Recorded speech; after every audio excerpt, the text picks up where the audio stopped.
महाराष्ट्र में समाजवादी पार्टी का सबसे बड़ा मुस्लिम चेहरा अबू आजमी की मुश्किलें बढ़ती नजर आ रही हैं।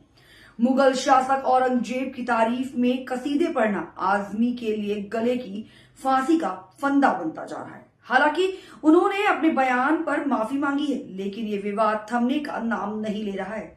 अबू आजमी के बयान पर महाराष्ट्र से लेकर उत्तर प्रदेश तक हंगामा हो गया है और उनके खिलाफ कड़ी कार्रवाई की मांग की जा रही है। लेकिन कहीं ना कहीं समाजवादी पार्टी अबू आजमी के बयान का समर्थन करती नजर आ रही है, जिसकी वजह से समाजवादी पार्टी के साथ साथ सपा के मुखिया अखिलेश यादव पर भी राजनीतिक दल हमला बोल रहे हैं। यूपी के डिप्टी सीएम केशव प्रसाद मौर्य ने इस मुद्दे को लेकर सपा के साथ साथ सपा चीफ अखिलेश यादव पर भी निशाना साधा है।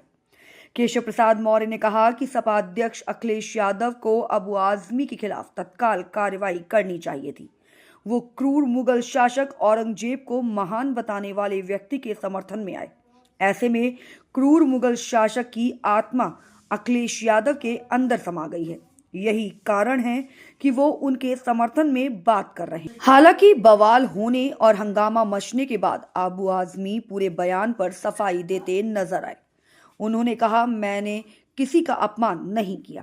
सुनिए अब वह आदमी ने अपने बयान पर सफाई देते हुए क्या कुछ कहा। कल 3 मार्च जब असेंबली खत्म हुई, जब मैं बाहर निकला तो टीवी वालों ने मुझसे कहा कि आसाम के मुख्यमंत्री ने राहुल गांधी को औरंगजेब की तरह पेश किया है कि उनकी छवि उस तरह की। देखिए, मैं जब उन्होंने औरंगजेब की बात किया तो मैंने पहले पढ़ा है कि सतीश चंद्र जी को, आदरी टुस्के को, डॉक्टर राजीव दीक्षित, डॉक्टर राम पुनियानी, अवध ओझा, मीना भार्गवा, इनकी स्टेटमेंट में मैंने कुछ बोला है जो तारीफें की हैं उनकी, कि मंत्रियों को उन्होंने पैसे दिए, उन्होंने क्या, इन सब लोगों की स्टेटमेंट में है। इस पर मैंने औरंगजेब रहमतुल्लाह अलैह के बारे में बोला, लेकिन इस बात को इतना बढ़ा दिया गया कि जैसे लगता है कि एक तूफान आ गया। मैंने किसी का अपमान नहीं किया। छत्रपति शिवाजी महाराज हो, छत्रपति संभाजी महाराज हो, डॉक्टर भीमराव अम्बेडकर हो, महात्मा ज्योतिबा फुले हो, राजश्री साहू महाराज हो, इन जैसे तमाम महान पुरुषों का हम आदर करते हैं और हमें आदर करना, पूरे देश को आदर करना चाहिए। हम आदर करते हैं। इन्होंने सारे समाज के लिए, सारे धर्म के लोगों को बराबर का दर्जा दिया था। मैंने इन हिस्टोरियन की लिखी हुई किताब, इनके स्टेटमेंट के ऊपर मैंने जो औरंगजेब की तारीफ किया, मैंने कभी अपने किसी महापुरुष, चाहे संभाजी महाराज हो, छत्रपति शिवाजी महाराज हो, उनके बारे में कोई एक लफ्ज़ गलत नहीं बोला है।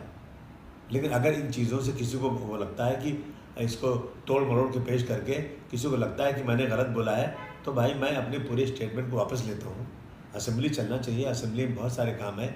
इन इशू पर असेंबली रोकी जाए, मैं समझता हूँ ये महाराष्ट्र की जनता का बहुत सारा काम रुकेगा।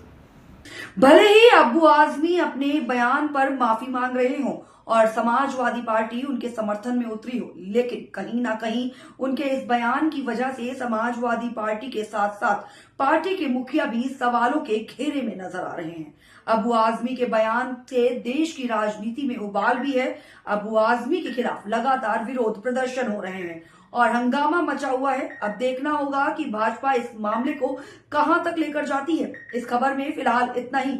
ऐसी ही तमाम खबरों से रूबरू होने के लिए आप बने रहिए हमारे साथ, क्योंकि खबर के हर चौराहे पर पोस्टमैन मिलेगा आपको सत्य के संदेश के साथ। जय हिंद, जय भारत।